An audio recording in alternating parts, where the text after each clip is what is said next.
well as medical treatment for the patient. Along with the Egyptians, the Babylonians introduced the process of diagnosis, prognosis, physical examinations, and remedies. Egyptians, described by Herodotus as the healthiest of all men, since each physician in Egypt is the healer of one disease and no more. Every physician knows a lot about the disease that they are curing. China developed a large body of traditional medicine. Most of the traditional medicine comes from the empirical observations of disease and illness by Taoist physicians. The five-phase theory from the Han Dynasty contains the elements of wood, fire, earth, metal, and water. The Greek and Roman Empire. There's four people that I'm going to mention about, and after I mention about those four people, I'm going to talk about some of the contributions of Rome. Hippocrates was a towering figure in the history of medicine. He was considered the father of the modern medicine. Hippocrates invented the Hippocratic Oath for the physicians to recite. Hippocrates was the founder of the Hippocratic School of Medicine. He was the first person to believe that disease was caused naturally, not because of superstition or God. Herophilus and Erasistratus. Herophilus and Erasistratus both came from a city which is called Alexandria, located in what we know Egypt today. Herophilus placed the intelligence in the brain and connected the nervous system to motion and sensation. Herophilus also distinguished between veins and arteries. On the other hand, Erasistratus researched the role of veins and nerves, mapping their codes all around the body. The Erasistratus physiology is talking about how air's go inside human body turns into some type of animal spirits and how our body moves. Galen dissected animals to learn about how human body works. He was the first person to conduct brain and eye surgery, which was not tried again for almost 2 millennia. However, some of his ideas were partially incorrect, since he only dissected animal body, he did not dissect a human body. Some of the contributions of Romans. Romans invented numerous surgical instruments. For example, scissors was one of them. Romans conducted the first cataract surgery, which is lens replacement surgery. Roman army physician Dioscorides wrote the Encyclopedia de Materia, describing over 600 herbal cures. The next stage is the Middle Ages. I'm going to mention about the Byzantine Empire, Islamic rule, and Europe, which pioneered during that period of time. The Byzantine Empire developed based on its Greco-Roman predecessors. They also influenced partially the Islamic medicine. The Byzantine Empire often combined standardized knowledge into textbooks, for example, diagnostic explanations and technical drawings. The Islamic world. Amenhotep has also been called the father of medicine. He wrote the Canon of Medicine, and the Muhammad ibn Zakaria Razi, which is known as the father of pediatrics. Pediatrics is a branch of medicine that influenced the medical care of child and infant. He was the first person to recognize the ice pupils' reaction to light. After AD 400, the study and practice of medicine in the Western Roman Empire went into a deep decline. Europe provided medical care for the poor. However, it was still mainly palliative, which means it's not so good. At that time, Europe began to open human bodies, which is a taboo for the Greek and Roman Empire. Modena de Luzzi produced the first anatomy textbook. Renaissance. Paracelsus, women, and breeding played a large role during the time of Renaissance. Paracelsus, he rejected sacred magic and miracles and looked for cures in the nature. He preached out, but also pioneered in the use of chemicals and minerals in medicine. However, he was a highly controversial figure since he was shaking off religious orthodoxy. He was also sometimes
like Jerry said, I'm going to talk about medicine nowadays. So, there are 7 main topics that I'll mention to you today. The first is targeted cancer therapy, cancer immunotherapy, stem cell therapy, gene therapy, robotics, automation, and HIV treatment. Targeted cancer therapy. Targeted cancer therapy is therapy that will target the cancer-specific genes, proteins, and other parts that are essential for their survival. Our traditional way of curing cancer is to use surgery to remove the tumor, then use radiation therapy to kill the cancer cells around the tumor. After this process, we will use chemotherapy to destroy the distant metastasis. But however, radiation therapy and chemotherapy has many side effects. On the other hand, targeted cancer therapy only targets the cancer, so it has less side effects. But targeted cancer therapy would not be able to kill cancer cells. Therefore, a combination of chemotherapy and targeted cancer therapy is the best way to treat cancer nowadays. There are many cancers that are already available for targeted cancer therapy, such as breast cancer, colorectal cancer, and lung cancer. The price of targeted cancer therapy could range from $40,000 per month to more than $200,000 per month. Cancer immunotherapy. Usually, our bodies uses antibodies to attack the tumor. After our body locates the cancer, we will inhibit and kill the cancer cells. But cancer cells can avoid destruction. Firstly, they have genetic changes. Secondly, they have surface proteins turn off immune cells, which makes them less visible to our immune system. Last but not least, they can change to normal cells around the tumor, so they interfere with the reaction of our immune system towards the cancer. There are 5 main types of immunotherapy. The first is immune checkpoint inhibitors, where we use drugs to inhibit immune checkpoints, so our immune system will have a better reaction towards the cancer. T-cell transfer therapy. We will extract T-cells from a tumor, modify it in the lab, and inject it back into a tumor. Using the technology of monoclonal antibodies, it will make the cancer more visible in our body. Treatment vaccines. We will inject dead cancer cells into your body, so your body will get familiar with the cancer and prepare for a possible attack. Last but not least, immune system modulators enhance our immune system's natural ability to fight the cancer. In 2018, James P. Allison and Tasuku Honjo won the Nobel Prize in Physiology or Medicine, and they discovered the theory of immune checkpoint inhibitors. There are several cancers that are already available for cancer immunotherapy and subsidized by the National Health Insurance. These include melanoma, liver cancer, stomach cancer, and more. Stem cell therapy. To understand what stem cell therapy is, you first need to understand what is a stem cell. A stem cell is a cell that becomes a specialized cell with more specific functions. Using the stem cell therapy, we can promote regenerative medicine.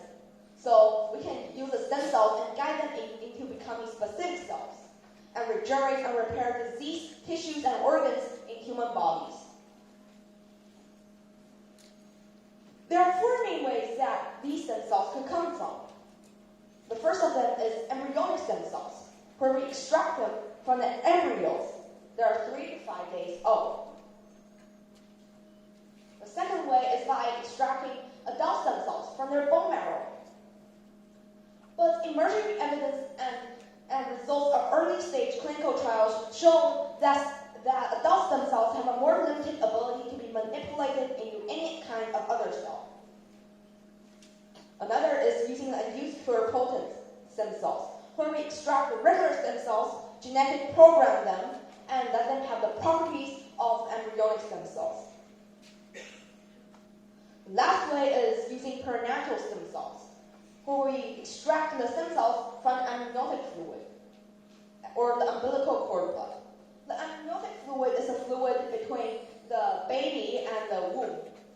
And umbilical cord is the cord that will connect the baby and the mother. There's a huge controversy about using embryonic stem cells. This is because there are many morality problems associated with using embryos. But why can't researchers just use adult stem cells instead? Just like I mentioned, adult stem cells have a more limited ability, and they could have possible errors during their binary mission. There are many potential stem cell therapy applications, such as applications for Parkinson's and Alzheimer's disease, and heart disease, and much more. Gene therapy. Gene therapy is therapy that will treat a disorder by inserting a gene, replacing a gene, or knocking out a gene, instead of using surgery or drugs. There are three main ways of gene therapy. The first is by replacing a mutated gene with a healthy copy.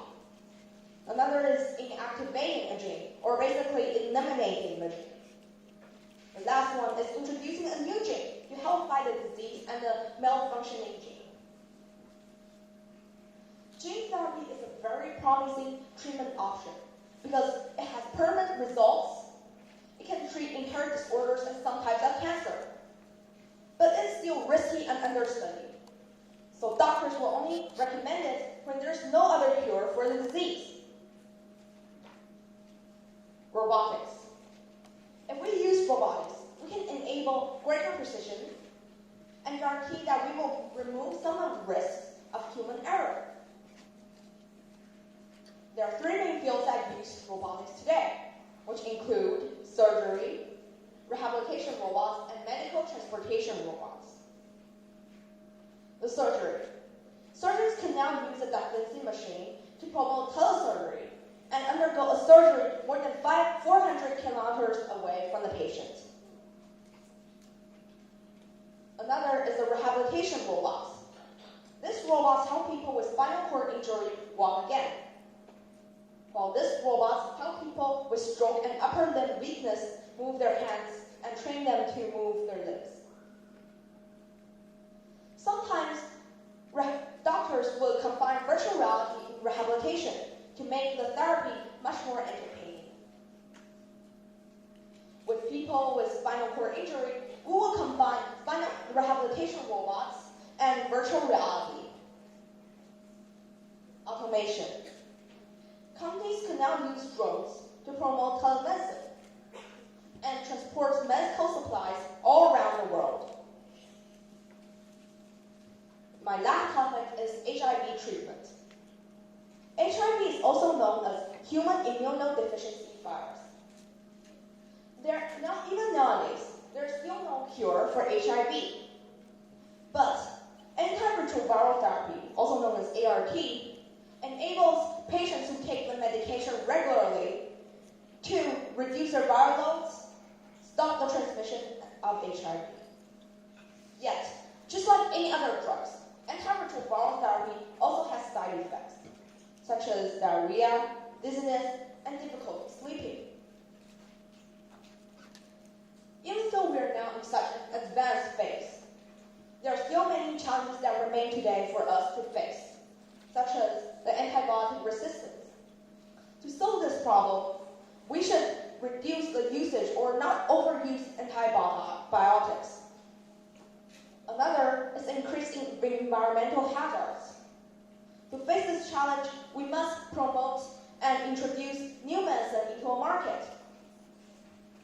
And as always, thank you.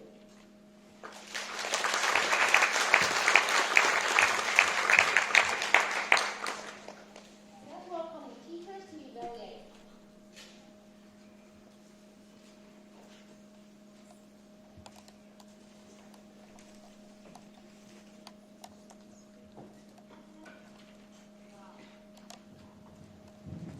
Are you a medical doctor by birth?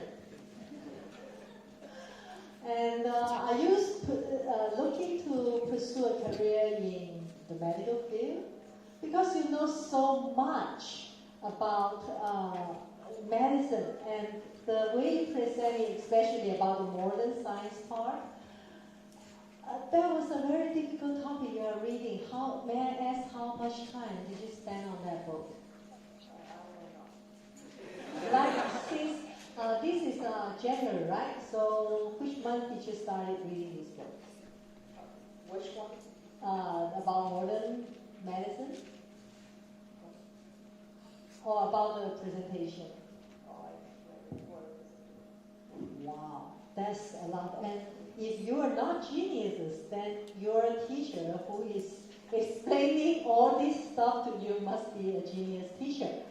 Well, I like the way you make this very difficult, extremely difficult and complicated topic sort of understandable, and it is very good. And in the beginning, the letters, the fonts on the PowerPoint were a little bit too small. But then, as we move forward, the words become clearer and larger, and that is good. And I also like the way that you put the sources of the photos or the sources of the materials, the links on your PowerPoint, which gives credit to the original author. And that was also a very thoughtful and correct gesture. And because the knowledge you are sharing is very large volume and very difficult, so maybe sometimes you can put the different color for some of the keywords, as in what Eric did for the surface proteins to turn off the immune system, and you use the red color for the words turn off the system, and that would make us understand what the key points are. So that is also very good. And a lot of very difficult words. If you could give us a little bit more explanation, as in the first part, you explained palliative as is not so good. So we understand, oh, this is not so good, so we get it. And then about chemotherapy, maybe you can say it's a way of using very strong medicine to treat it. Or for colorectal cancer, it's a cancer of the large intestines, or melanoma, skin cancer, perinatal. Perinatal is also a difficult word. I think it means before and during the pregnancy period. So maybe give us a little bit more daily English terms that will make an audience like us easier to understand. And one point I also very like about Eric especially is your speed of delivery. You speak with a very good speed because it is a very difficult topic, and so I really appreciate that. So well done, both of you. Dr. Bao?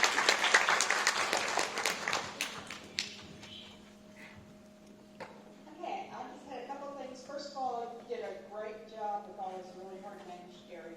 Did you listen to how they were supposed to be pronounced ahead of time? Or did you just figure it out? How to pronounce all those really hard names?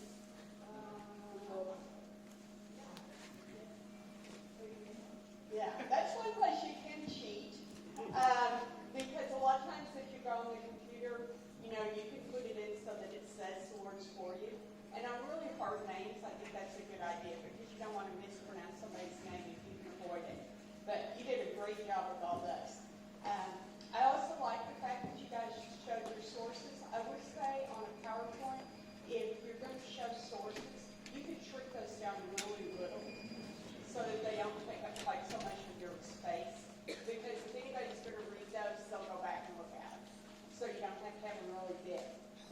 One of the things that I wanted to talk about with y'all was, first of all, you did a really good job of creating a sense of relationships. But there was one place that Eric did a little bit better job than you did, Jerry, and I kind of wanted to show how that worked. When you had your slides, you had a topic up on top, and then you had information. And you didn't really need to read that topic to us because it was already up there and